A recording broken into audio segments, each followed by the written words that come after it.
मनुष्य जैसा कर्म करता है दोस्तों वैसा ही फल भोगता है। वस्तुत मनुष्य के द्वारा किया गया कर्म ही प्रारब्ध बनता है। इसे यूं समझे कि किसान जो बीज खेत में बोता है उसे ही फसल के रूप में वो बाद में काटता है। भगवान श्री कृष्ण स्वयं कहते हैं कि कोई मनुष्य क्षण भर भी कर्म किए बिना नहीं रह पाता है। मनुष्य जैसा कर्म करता है वैसा ही फल भोगता है। मनुष्य के द्वारा किया गया कर्म ही प्रारब्ध बनता है। भगवान श्री कृष्ण गीता में स्वयं कहते हैं कि कोई भी मनुष्य क्षण भर में कर्म किए बगैर नहीं रह सकता।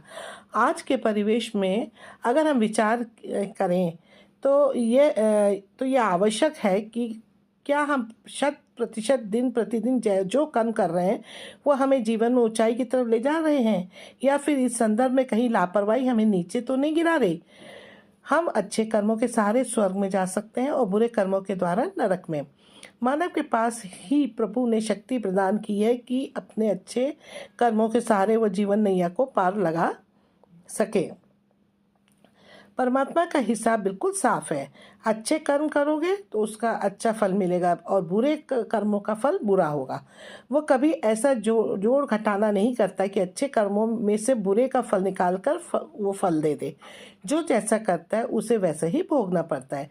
यदि ऐसा नहीं होता श्री राम भगवान होकर पिता दशरथ को बचा लेते, श्री कृष्ण अभिमन्यु को बचा लेते, पर ऐसा हुआ नहीं, क्योंकि सबको अपने अपने कर्मों के शुभ या अशुभ फल भोगने ही पड़ते हैं। अच्छे फल की प्राप्ति के लिए हमें अच्छे कर्म को करने के लिए प्रतिबंध हो तो बात बनती है। हम अच्छे कर्म करते नहीं और अपेक्षा अच्छाई की करते हैं। यदि हम थोड़ा सा सजग व सेवारत हो जाए तो बात बनते देर नहीं लगेगी।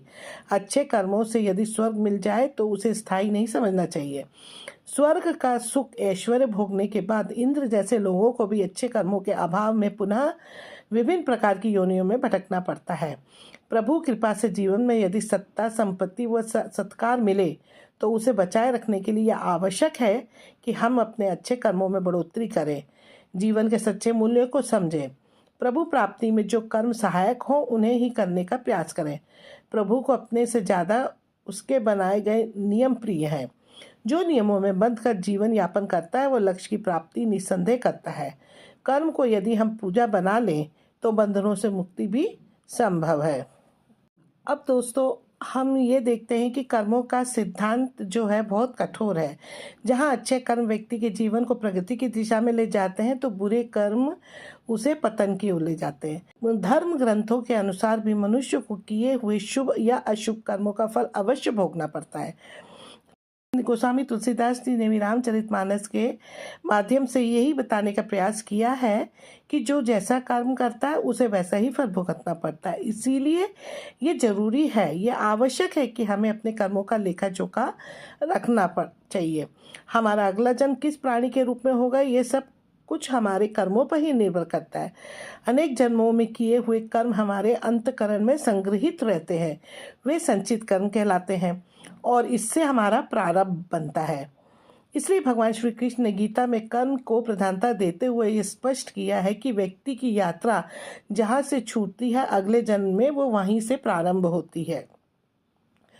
जो प्रकृति के नियमों का पालन करता है वह परमात्मा के करीब है। लेकिन ध्यान रहे, यदि परमात्मा भी मनुष्य के रूप में अवतरित होता है तो वह उन सारे नियमों का पालन करता है जो सामान्य मनुष्यों के लिए बने हैं। लौकिक और पारमार्थिक कर्मों के द्वारा उस परमात्मा का पूजन तो करना चाहिए, पर उन किए हुए कर्मों और संसाधनों के प्रति अपनी आसक्ति न बढ़ाए।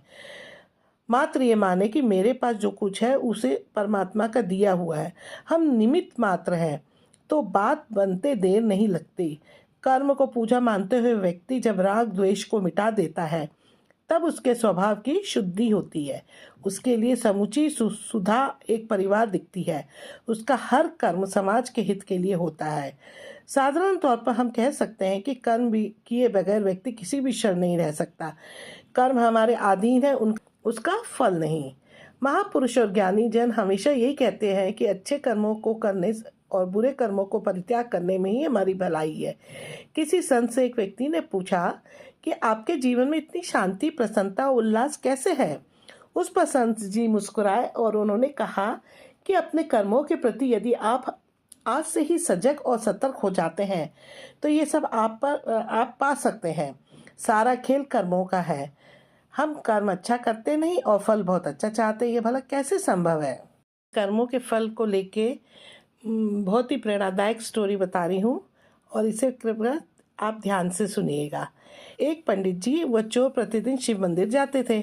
एक दिन चोर को मंदिर के द्वार पर सोने की अशरफियाँ मिली और पंडित के पैर में लोहे की कील चुभ गई। तभी भगवान शिव प्रकट हुए और दोनों को उनके कर्मों का महत्व बताते हुए समझाया। शिव मंदिर में नित्य एक पंडित और एक चोर आते जाते थे। पंडित अत्यंत भक्ति भाव वाले थे और वो शिवलिंग पर फल और दूध चढ़ाकर पूजा करते थे। वहीं बैठकर शिव स्तोत्र का पाठ करते और घंटों श्रद्धा से शिव का ध्यान करते। दूसरी ओर उसी शिव मंदिर में एक चोर भी डेली आया करता था। वो आते ही शिवलिंग पर डंडे मारना शुरू कर देता था और अपने भाग्य को कोसता हुआ भगवान को अपशब्द कहता था। अपनी विपन्नता का सारा दोष वो भगवान शिव जी पर मरता और उन्हें अन्यायी और पक्षपाती ठहराता। एक दिन चोर और वो पंडित दोनों मंदिर में साथ साथ आए और अपने प्रतिदिन की प्रक्रिया दोनों दोहराने लगे। काम भी दोनों का साथ ही खत्म हुआ और दोनों का साथ ही बाहर आना हुआ। तभी चोर का द्वार के बाहर आने और सोने के अशरफे से भरी थैली मिली और पंडित के पैर में लोहे की कील से गहरा घाव हो गया। अशरफियाँ मिलने से चोर को अत्यंत प्रसन्नता हुई, लेकिन पैर में घाव होने के कारण पंडित बड़े दुखी हुए और रोने लगे।